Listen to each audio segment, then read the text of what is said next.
রাজনীতি করেছেন, আজকে স্বতন্ত্র প্রার্থী হিসাবে প্রথমবারের মতো আপনি দলীয় প্রতীক পাননি, একটা নিউট্রাল প্রতীকে নির্বাচন করতেছেন।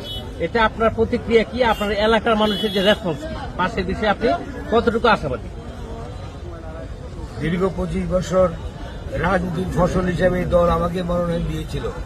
রাতের আধারে ভিন্ন দলের প্রার্থী নিজের সর্বস্ব বিকিয়ে দিয়ে তার কর্তৃক দলকে বিসর্জন দিয়ে বিএনপিতে যোগদান করে আমার মনোনয়ন হাইজ্যাক করে নিয়ে গেছে।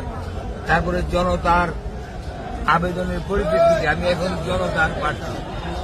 আমার মার্কা এখন হাস। আমি জনতার পাশে আছি। ইনশাল্লাহ জয় করা যায় আল্লাহ হাতে। তবে আমি আশা করি জনতার যেই ঢল, জয় আমাদের হবে নিশ্চয়ই ইনশাআল্লাহ। আপনি তো দলীয় বিপুল সংখ্যক নেতা কর্মী নিয়ে স্বতন্ত্র নির্বাচন করতেছেন, এই ক্ষেত্রে দল যদি কোনো ব্যবস্থা নেয় আপনার বিরুদ্ধে বা দলের বিরুদ্ধে, এই ক্ষেত্রে আপনার অবস্থা কি হবে?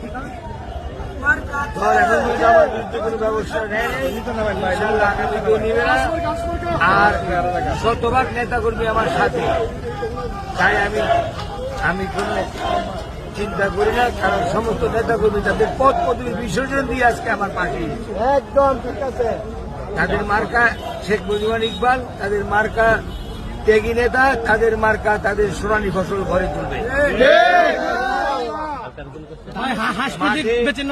মাঠে ফসল ফলে আমরা যখন পাকা ধান ঘরে উঠাবো, তখন অন্য দিক দিয়ে আমরা এই ধান খাইয়ে এই মার্কার এই রেজাল্ট আমরা তারেক রহমান হাতে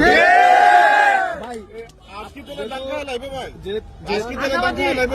যেহেতু ওইখানে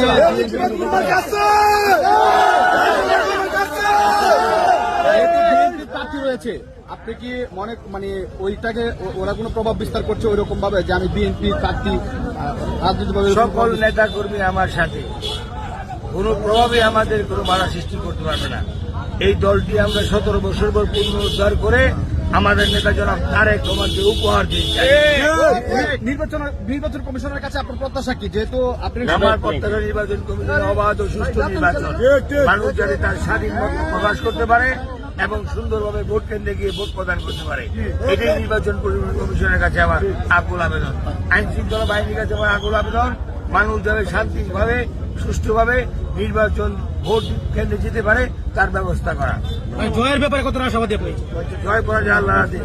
আমরা শতভাগ হাঁস মার্কা ভোট চাই। ইকবাল ভাই, ইকবাল ভাই, ইকবাল ভাই, ইকবাল ভাই, ইকবাল ভাই।